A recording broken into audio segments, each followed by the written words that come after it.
Hello guys, how are you? And this is our Prelims MCQ series Topper 10. As you can see, test series 1 has been written. So I want to tell you that these questions have been taken from test series. These days there are many test series available. So there are few important questions that I felt was important. I'm sharing with you. So as we go, the question number 1 is, which of the following statement is the most appropriate definition of development? A. It refers to the limited goal of increasing the rate of economic growth. B. It refers to achieving preset targets of completing targets without realizing the broader vision of what society upholds. C.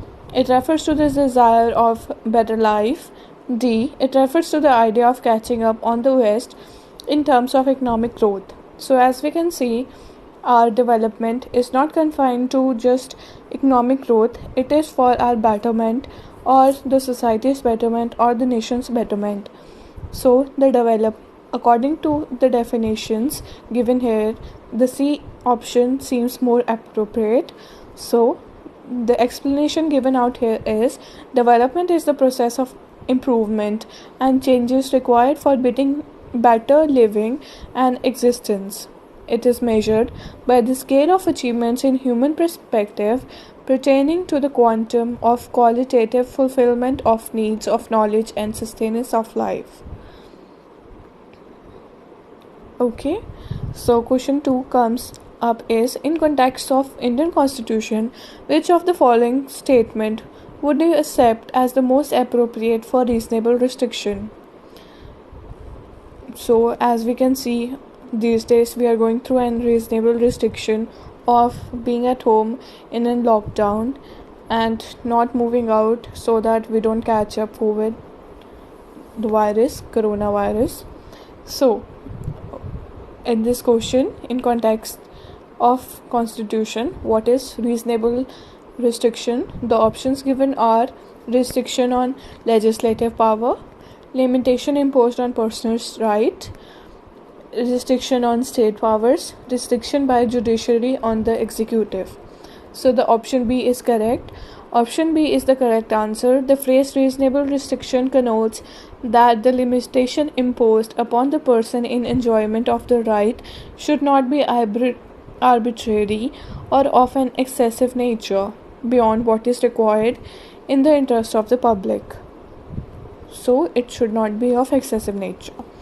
Legislation which arbitrarily or excessively invades the right cannot be said to contain the quality of reasonableness unless it strikes a proper balance between the freedom granted in Article 19, Clause 1, Subclause 2, and the social control permitted by Clause 6 of Article 19.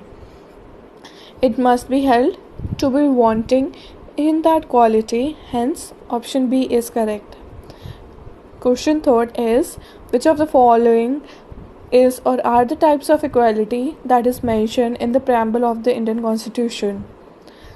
1. Social, 2nd economic, 3rd political, 4th status and opportunity. So equality as mentioned in preamble is of status and opportunity, but we confuse it with social, economic and political frequently. So we need to understand that social, economic and political justice is mentioned in preamble, but the equality of status and opportunity is mentioned in preamble. So the option 4 and 5 becomes important. Here preamble is given. I'm going to read it for you.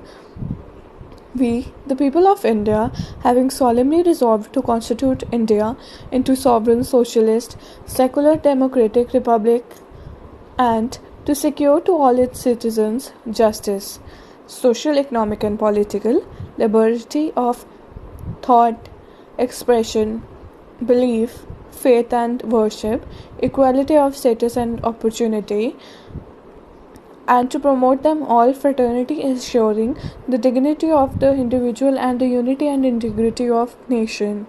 In our Constituent Assembly, this 26th day of November 1949, we hereby adopt, enact and give to ourselves this Constitution. Hence, Statement 4 and 5 are correct and option C is correct. The question 4th coming up is, which of the following is the objective behind the affirmative action? To eliminate inequalities, to provide equal rights, to grant privileges to a certain section, to enforce duties of a citizen. So the option A is correct. To eliminate inequalities, affirmative actions are required, or the objective is to eliminate inequalities. Law in itself is not sufficient to establish formal equality in the society, where subjects of the society are unequal. Policies of affirmative actions are designed to correct the effect of the past inequalities. Inequalities such as caused by the caste system in India. One of the prime examples of affirmative actions in India is the reservations to help educationally and social backward classes. Hence, affirmative actions aim to eliminate inequalities in society through the means of preferential spendings or facilities. The source is this, you can refer. Question number 5th. United Nations Relief and Work Agency recently in news works in which of the following regions? A. Middle East, B. Sub-Saharan Africa, Latin America, Eastern Europe. So the answer is A. Middle East.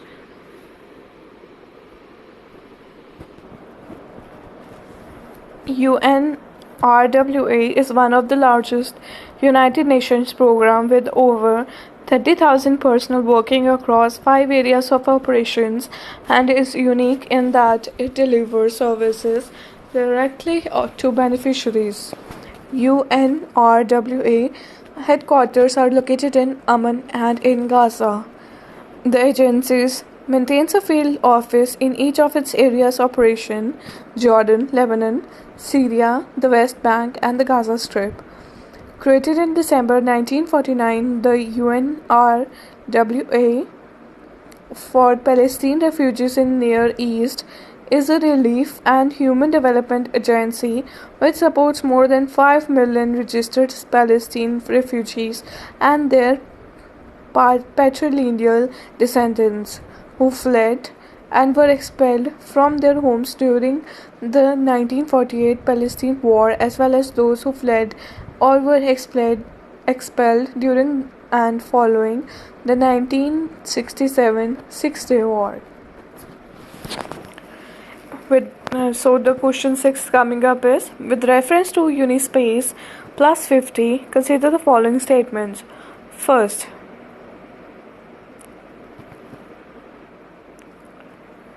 it works to promote international cooperation in the exploration of the exoplanets outside our solar system. Second, it recently celebrated its 50th anniversary to highlight past and future agency activities in support of UN space-related actions.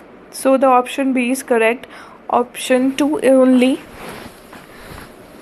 is the correct answer, as UNOSA is the United Nations office responsible for promoting international cooperation in the peaceful uses of outer space. And statement 2 is correct, as at Vienna International Center 50th year of the first UN Conference of Exploration and Peaceful Uses of Outer Space called Unispace plus 50 was celebrated. Question number 7 is, consider the following statement. If the government of India proposes to introduce any new tax, it has to get the approval of Lok Sabha. No major bill is introduced in the parliament without the approval of the cabinet. Which of the statements given are correct? So the answer is C. Both 1 and 2 are correct. Statement 1 is correct. If the government of India proposes to introduce any new tax, it has to get an approval from Lok Sabha. The financial powers of the parliament involve grant of resources to the government to implement its program. The program has to be given an account to the legislature about the money it has spent and the resources that they wishes to raise. The legislature also ensures that the government does not misspend or overspend. This is done through the budget and the annual financial statement. So अगर हमें new tax propose करना है government of India में, तो हमें लोकसभा का approval लेना ही पड़ेगा। ऑल्सो जो लोकसभा है हमारी, वो देखती है कि गवर्नमेंट मिस स्पेंड या ओवर स्पेंड तो नहीं कर रही किसी चीज़ पे, और ये कैसे देखा जाता है, through the expenditures of by maintaining a budget or the financial statements. Also, statement 2 is correct. No major bill is introduced in the parliament without the approval of cabinet. Almost all bills go under the consideration of the cabinet, as cabinet is the important part of the parliament, so major bills have to be introduced with the approval of the cabinet. Okay. The question 8 is the subjects mentioned under union list. First is cyber loss, B is bankruptcy and insolvency, public order, public health and sanitation, betting and gambling. So the option D is correct, that none of these are mentioned in the union list, as these are more of state list, also the residuary list subjects. Option D, none of the above are correct answer.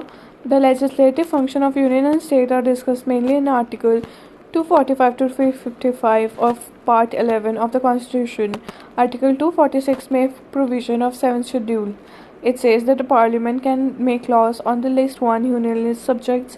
State can make law on list 2 state list, while union and state can make law on concurrent list. As per the 7th Schedule, cyber laws are not mentioned under any list and thus are residuary powers.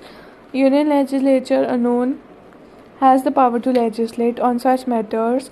Bankruptcy and insolvency is under current list. Public order, public health, sanitation, and betting and gambling are under state list. So none of the above is under union list. Question 9th is, which of the following statement is correct? The President cannot impose a financial emergency in the state of Jammu and Kashmir. The fundamental rights and DPSPs are applicable to the Jammu and Kashmir. Any amendments in the Indian Constitution under Article 368 is applicable in Jammu and Kashmir only after the concurrence of its state legislature. So the option C is correct. 1 and 3 only are correct. Statement 1 is correct. In the state of Jammu and Kashmir, that though no emergency due to internal disturbance can be declared in Jammu and Kashmir without the concurrence of the state. Similarly, the President cannot impose a financial emergency in the state. Statement 2 is incorrect. Most provisions of the Constitution are applicable to other states, are not applicable to Jammu and Kashmir. Part 6 in whole is not applicable to Jammu and Kashmir. DPSPs do not apply to Jammu and Kashmir. Fundamental rights are applicable to Jammu and Kashmir. Also, statement 3 is correct. Amendments to Indian Constitution under Article 368 can only apply in concurrence with the government of Jammu and Kashmir. So you have got the idea what the question was talking about. The last but not the least question is, which of the following are included under the purview of the panchayats in the 11th schedule? 1. Agriculture. 2. Small scale industries including food processing industries. 3. Libraries. 4. Regulation of slaughter house and terrineries. 5. Cattle ponds. Prevention of cruelty to the animals. So the option 1, 2 and 3 are the correct answers. The 11th schedule of the Indian Constitution was added in 1992 by 73rd Constitutional Amendment Act. This schedule contains 29 subjects. 1, 2 and 3 are enumerated under 11th schedule, while 4 and 5 are enumerated under 12th schedule.